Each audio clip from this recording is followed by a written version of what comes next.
Cuando observamos mapas antiguos que aparentemente muestran conocimiento previo de regiones del oeste norteamericano, la cronología oficial comienza a sentirse menos sólida, porque si el área ya estaba transitada, poblada y cartografiada antes del siglo XVIII, ¿cómo encaja el supuesto olvido del Gran Cañón? Algo no termina de cuadrar. O los mapas eran más precisos de lo que se admite, o las expediciones oficiales fueron reconstruidas después para encajar en una narrativa histórica lineal, y cuanto más se revisan las fechas, más parece que a finales del siglo XVIII marcan no solo el nacimiento de una nación, sino también la consolidación de una nueva versión del pasado.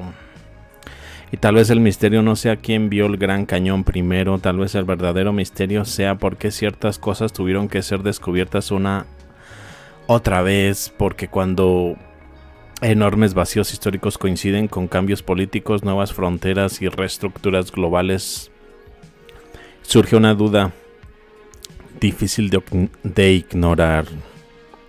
¿Cuánto de la historia que conocemos es memoria real y cuánto es una reconstrucción posterior? Fíjate, de hecho estaba pensando, vean esto, les digo, ese mapa es muy antiguo, casi contemporáneo al mapa de Urbanomonte, el primero, previo a 1650. Ese mapa de rondar un 1600, ponle.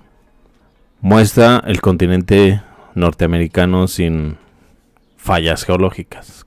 Como lo vemos más adelante, pasando el 1650, California pasa a ser una isla y el norte parece haber desaparecido incluso. Los mapas ni siquiera lo cartografían, lo ponen como terra incógnita. Me imagino un gran desastre en el norte, ¿no? ¿Se imaginan una gran inundación? ¿De qué sería? ¿De barro? ¿Grandes olas? ¿Un gran tsunami?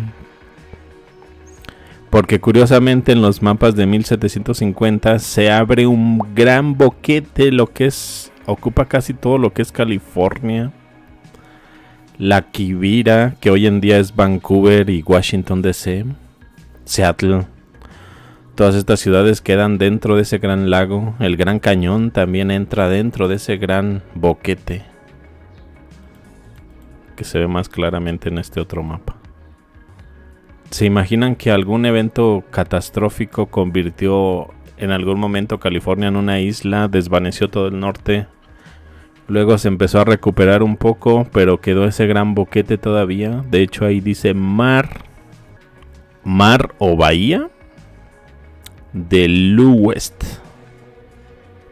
Fíjate, un mar ocupando casi todo lo que sería el norte de California, Vancouver, Washington DC, Nevada, otros cuantos estados.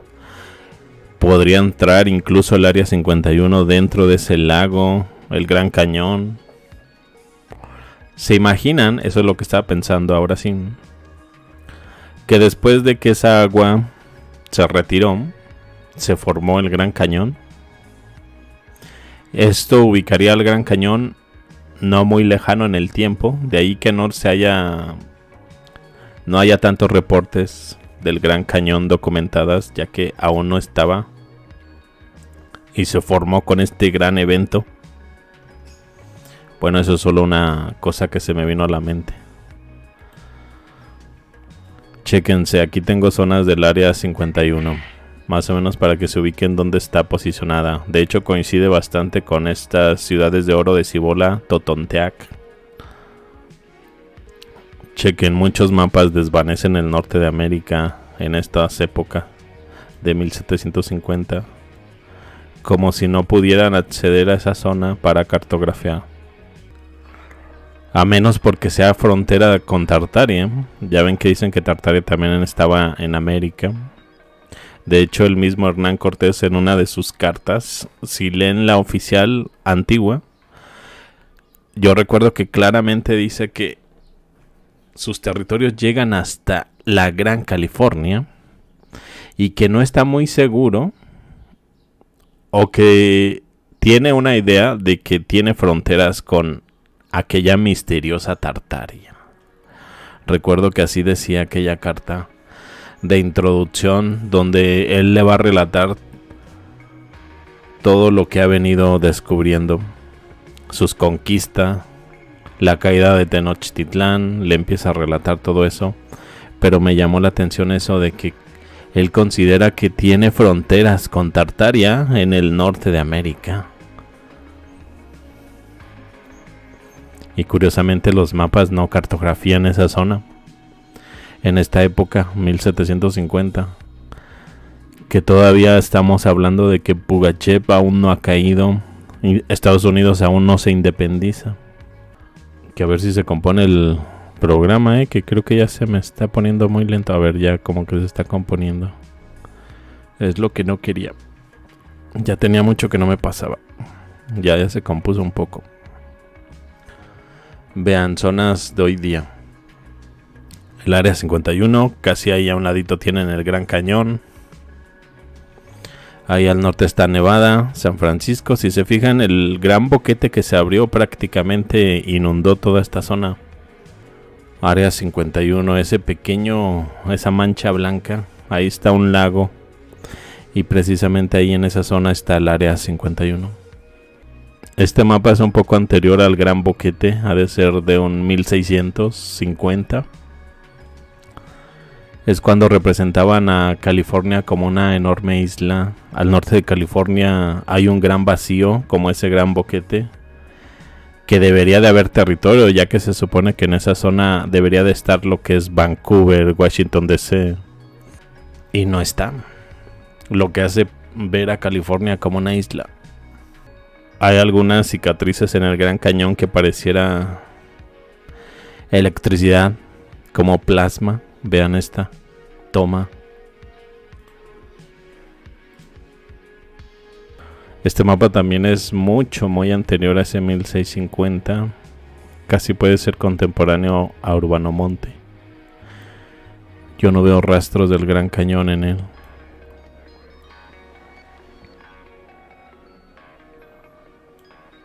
O que me hagan pensar que ahí hay un gran desierto. De hecho hay enormes ríos, si se fijan. ¿Dónde estará el río de Colorado? Dice aquel Cobirao. Suena similar. Tolgaga.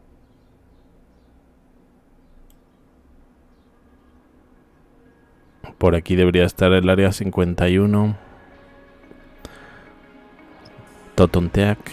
Entonces el Gran Cañón debe de estar ahí por donde dice Alabardos. Por esa zona. Cibola.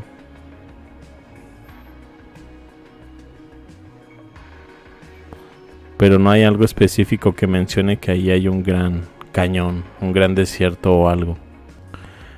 Mira, de hecho este mapa que proporciona la wiki de la expedición de Coronado 1540-1542, donde supuestamente las 7 ciudades de oro de Cibola deberían de estar en Kansas, erróneamente, ya que los mapas la colocan en California, y de hecho cercanas a México, como pudimos ver.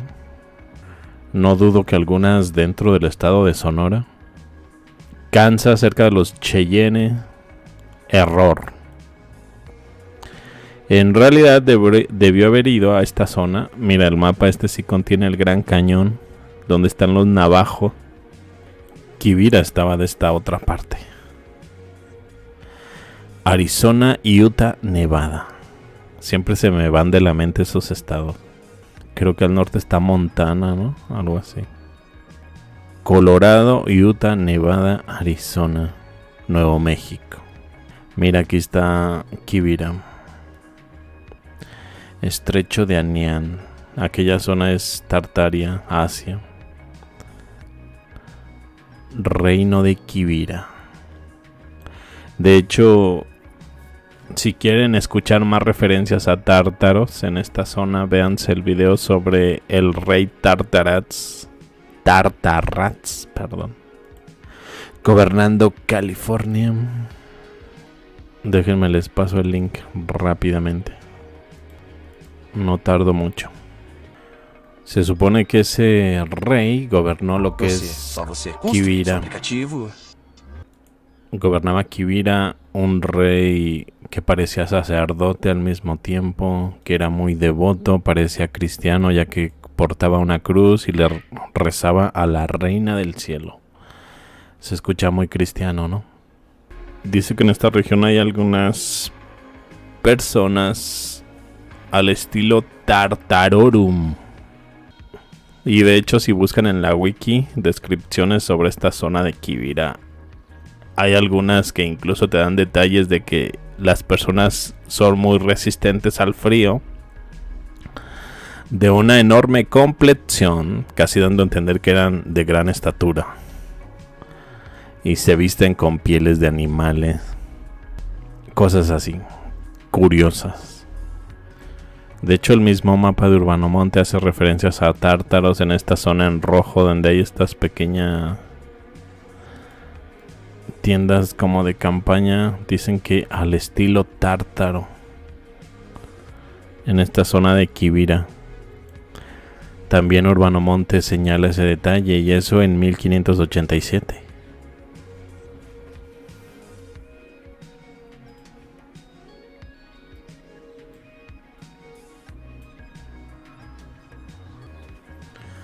Vean ese gran boquete, si lo traducimos hoy en día prácticamente se debería de ver así, mira. De hecho tendría sentido del por qué no cartografían la parte del norte de América, porque prácticamente iniciando Vancouver empieza la zona congelada. Quizás era raro los que se animaban a irse a cartografiar hacia allá. Y yo creo que casi ninguno soportaba. Por eso lo ponían como terra incógnita.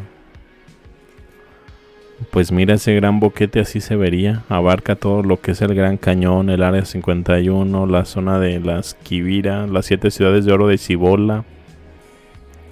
Quedan debajo del agua. Para que se den una idea. California, Nevada, Utah, Wyoming, Idaho, Oregon, Dakota, Montana, son bastantes estados los que quedan debajo de esa agua. Nuevo México, Arizona, Colorado. Bueno, continuando con el tema, todavía hay algunos cuantos detallitos por abordar bastante interesantes, Solo que esto se está haciendo largo porque les estoy mostrando algunos cuantos mapas. Y si el Gran Cañón no fuera una reliquia de millones de años, sino la cicatriz de un evento relativamente reciente, la sola idea parece absurda para la historia oficial, pero cuando uno empieza a conectar fechas, mapas, relatos contradictorios, aparece una grieta incómoda en la narrativa. John Wesley Powell, el hombre que oficialmente convirtió aquella inmensa formación en el Gran Cañón en 1869, llegó más de 3 siglos después del supuesto avistamiento de Coronado. Y aún así, antes de Powell, el lugar parece existir en una especie de... No me dejó hablar ese coche. Bueno, no sé si se escuche más que yo. Y aún así, antes de Powell, el lugar parece existir en una especie de niebla histórica, mencionado vagamente, poco explorado y casi ausente del imaginario occidental. Como una estructura tan monumental, permaneció prácticamente fuera del foco durante siglos. La explicación convencional dice que el río Colorado excavó lentamente el cañón durante millones de años, pero quienes cuestionan la cronología oficial ven otra cosa. Ven un paisaje que podría haber cambiado de forma drástica en tiempos históricamente recientes. Según esta hipótesis, alrededor del siglo XVII ocurrió un evento catastrófico global, geológico, atmosférico o incluso artificial, que transformó continentes enteros, ciudades desaparecieron, regiones fueron sepultadas, mapas dejaron de coincidir y algunas civilizaciones quedaron convertidas en mitos. Dentro de esa visión, el Gran Cañón no habría existido en 1540 como lo conocemos hoy.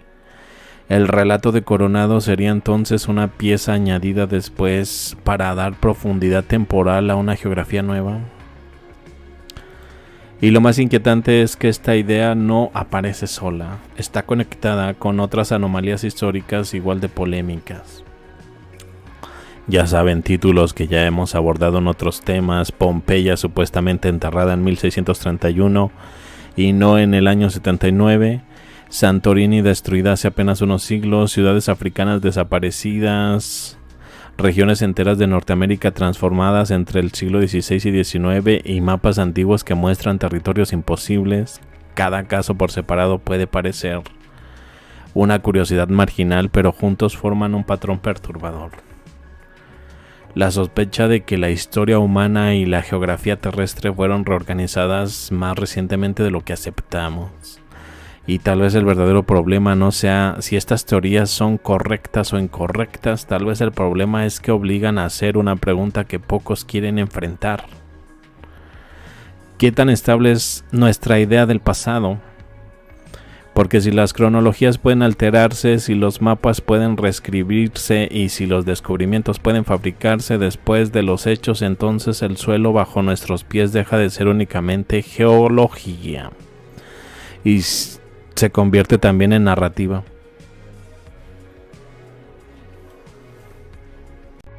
Hay algo aquí que no encaja con la versión oficial. Ahora imagina que todo esto no fue un error histórico, sino algo deliberadamente ocultado. Lo que acabas de ver tiene implicaciones que casi nadie quiere explorar. No te vayas ahora, lo que sigue es clave. La siguiente pieza está apareciendo ahora mismo en una de las ventanas. Dale clic.